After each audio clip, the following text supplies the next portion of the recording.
While the crisis was certainly triggered by high prices, I think it is a mistake if one is to draw the lesson that this thing was just about the economy and high prices. This crisis is as much about good governance as it is about the economy. And this is a lesson to be learned not just in Tunisia, but throughout the Arab world.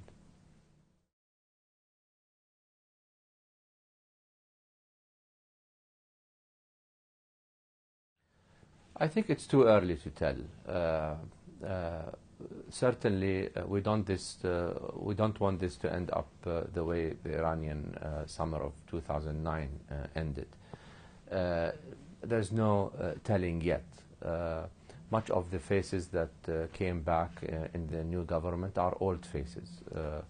So there has been a clear wish for things to be different, for a new beginning, for a more democratic and pluralistic system. But whether that will end up being the case, I think, is a bit too early to predict.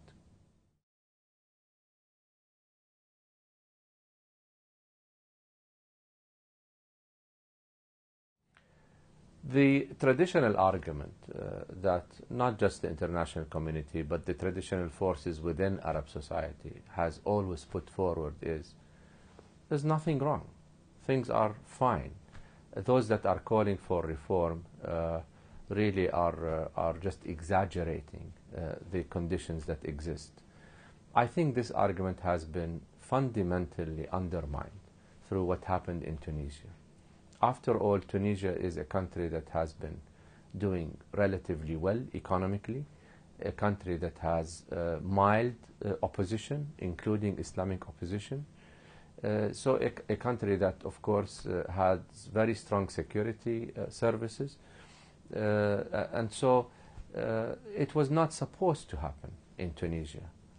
The fact that it did, I think, is a lesson again to be learned, that there are fundamental structural underlying causes that need to be addressed in the Arab world, most of which center around the need for political reform, widening the decision-making process in the Arab world, and addressing severe issues such as corruption.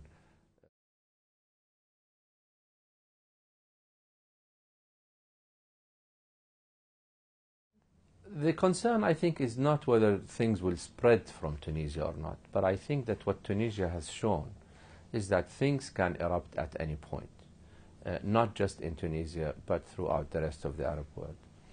And yes, the conditions are different in each country, but I think there is an overlying theme, which is that good governance, fighting corruption, dealing with people in an equitable manner, is something that has run across all Arab countries, regardless of their political or economic conditions. This is an issue that needs to be addressed, and needs to be addressed quickly. The old argument in the Arab world was that if you open up the system, the Islamists will come in, and therefore you need to keep the system closed. This is a case where one person, not belonging to an Islamic party, not part of any armed group, chose to burn himself over frustrations that have accumulated. And so that the argument, the old argument by the old guard that you need to keep the system closed, I think has also been severely undermined. Whether the other Arab countries are going to draw the right lessons from this is again something that needs to be seen. The initial indications coming from the rest of the Arab world, in my view, are not encouraging.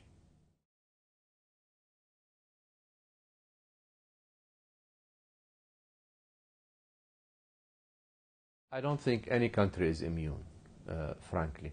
There is a tendency among advisors of Arab regimes today to say, we are not Tunisia. We don't need to worry.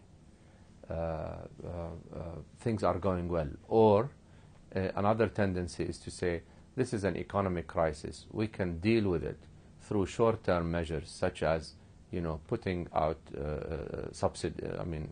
providing subsidies, increasing people's salaries, things of that nature. I think this is totally missing the point. The crisis is more structural than this. It has to do, once again, with widening the decision-making process. And unless leaders get the right advice through widening the circle of people they listen to, we are going to go back to business as usual in no time, with severe, I think, and serious consequences for the future.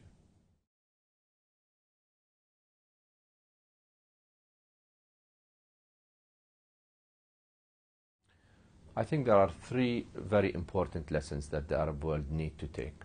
One is, this is not about the economy. This is about governance, and therefore solutions have to address the governance issues as much as they have to address economic issues as well. Two, no one is immune. People cannot say we are not Tunisia. Tunisia was a country that was relatively well functioning with a mild opposition and a strong security service. It did not prevent this from happening, so no one is immune. Three, the old argument that opening up political systems will only bring the Islamists in has been undermined. Today we have seen that things can happen not because of an armed group or because of an Islamic opposition. One person can trigger a whole reaction that ended up with the leaving of the leader. This points to a much deeper structural problem that must be addressed in a sustained way rather than in a knee-jerk or a short-term manner.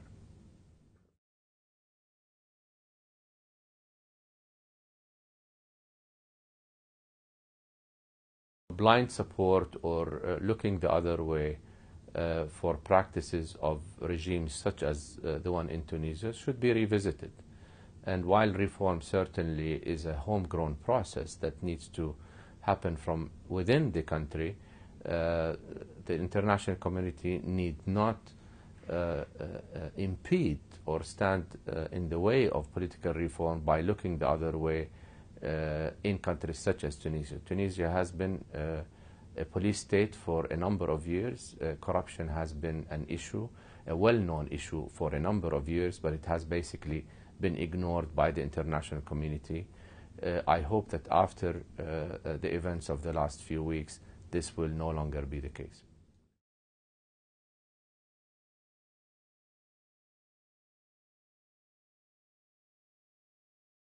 More emphasis on political reform should take place, certainly in collaboration with the country, but I don't think that countries should ignore this issue or actually put it on a much lower priority list when discussing issues of concern between the two countries.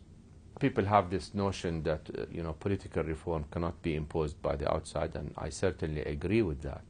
But there are issues that might fall short of a fully democratic culture that can be addressed. Issues like corruption, issues like equity, like good governance, like the application of the rule of law. These are no longer issues that belong, or can be contained within the confines of each country. These are issues that have become of a global nature and issues that the international community can no longer ignore.